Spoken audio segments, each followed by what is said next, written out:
नमस्कार, बहुत स्वागत है। देख रहे हैं आयुष्मान भव में हूँ आपके साथ आपका इष्ट फ्रेंड संतोषी। आज दिनांक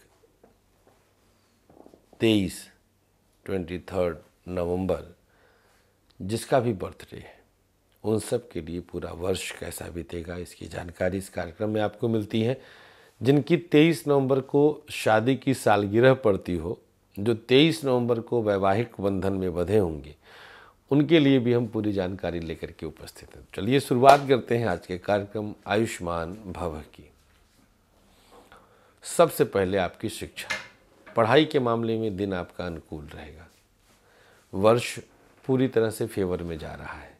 सतभिषा नक्षत्र और पूर्वा भाद्रपद नक्षत्र दोनों बैलेंस करने में कोई कसर नहीं छोड़ेंगे। आपको सोच समझकर बड़े फैसले लेने होंगे। कुछ परिस्थितियां आपके प्रतिकूल हो सकती हैं, लेकिन आप संभाल सकते हैं। स्वास्थ्य को लेकर सजग रहिएगा। बोर्ड के एग्ज़ाम के समय में एक्स्ट्रा स्ट्रेस नहीं लेना है। जितना खुद को शांत रख सकते हैं रखने की कोशिश करिएगा। एग्ज़ाम के बाद कहीं एडमिशन के लिए अगर आप प्रयास आरंभ करेंगे तो उसमें भी आपको अनुकूलता ही मिलेगी। किसी तरह की अस्थिरता नहीं रहेगी। किसी बड़ी स्थिति को भी आप टच करेंगे। आप पर लोगों का भरोसा बढ़ेगा। हो सकता है बाहर एडमिशन के लिए जुलाई नवंबर से लेकर अक्टूबर नवंबर तक का समय बहुत अनुकूल हो। दिनांक 23 नवंबर को पैदा हुए लोगों के लिए व्यापारिक दृष्टिकोण से यह वर्ष थोड़ा रिस्की दिखाई देता है, खास तौर पर अप्रैल मई के महीने तक। इसके बाद स्थितियां पक्ष में आ सकती हैं, बट मैं रिस्क लेने के लिए नहीं कहूँगा कि आप रिस्क लेकर के बिजनेस को विस्तार दीजिए या फैलाव दीजिए। व्यापारिक दृष्टिकोण से अगर आप विदेश में व्यापार कर रहे हैं या आपकी पार्टनरशिप है, साझेदारी है, तो आपके लिए परेशानी का कारण बढ़ सकती है। प्राइवेट सेक्टर में जॉब करने वालों के लिए कुछ समय प्रतिकूल था, लेकिन अब अनुकूल है। प्राइवेट सेक्टर में किसी तरह की दिक्कत और रुकावट नहीं आएगी। हो सकता है कि नई नौकरी की संभावनाएं आपके लिए फरवरी के लास्ट से आरंभ हो जाए। मार्च अप्रैल बहुत अनुकूल रहेगा। मई जून में कुछ मानसिक तनाव बढ़ेगा, नौकरी में छोड़ने का मन करेगा, और अगर छोड़ दिए तो सितंबर अक्टूबर तक नौकरी नहीं मिलेगी। सरकारी क्षेत्र की स्थिति आपके पक्ष में है। गवर्नमेंट सेक्टर वाले बिल्कुल सावधान रहें।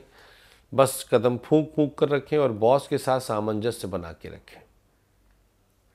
फरवरी लास्ट, मार्च मिड, फिर मई और जुलाई, ये प्रमोशन के महीने हैं। इसमें आप प्रमोट हो सकते हैं, आप नौकरी में आगे बढ़ सकते हैं। इसके बाद की स्थिति आपके पक्ष में नहीं है। दाम्पत्य जीवन थोड़ा इम्बैलेंस होगा स्टार्टिंग में, लेकिन मई आते आते सब कुछ अच्छा होगा। 2-3 महीने के लिए सेपरेशन मान के चलिएगा। कुछ मानसिक अस्थिरता आपके किसी दोस्त के कारण हो सकता है। किसी तरह की नेगेटिव एनर्जी का प्रभाव भी आप पर पड़ने वाला है। उसको भी लेकर के आपको सजग रहने की आवश्यकता है। दाम्पत्य जीवन आप दोनों का जून, अगस्त और अक्टूबर, ये 3 महीने में परेशान करेगा। लव लाइफ बैलेंस्ड है, किसी तरह की दिक्कत नहीं है। शादीशुदा ज़िंदगी, शादी, ये सारी स्थितियां आपके पक्ष में हैं। बहुत सकारात्मक सोच के साथ कदम बढ़ेगा और आगे निकलते चले जाएंगे। अगर आप सिंगल हैं और आप चाहते हैं कि कोई आपके जीवन में आए वैवाहिक स्थिति के लिए, प्रेम संबंधी विषयों के लिए, तो आप 18 मई के बाद विचार कर सकते हैं। स्वास्थ्य के लिए मूलतः सर्जरी वगैरह की संभावना इस वर्ष बन रही है। राहु के नक्षत्र में आपका वर्षफल बनता है, तो राहु बहुत सारी जगहों पे अड़चन, अकस्मात दुर्घटना, तन और धन की हानि, ये सब देता है। तो प्रत्येक माह अंधेरा पक्ष अर्थात कृष्ण पक्ष में आपको एक्स्ट्रा प्रिकॉशन की आवश्यकता होगी, किसी भी मंगलवार और शनिवार को किसी यात्रा का शुभारंभ तब तक ना करें जब तक उस यात्रा के बिना कुछ बिगड़ ना जाए। मतलब मंगल शनि यात्रा अवॉइड करना है। उपाय के तौर पर शिवालय में बरगद का पौधा लगा दीजिएगा और किन्हीं 5 लोगों को भोजन कराइएगा।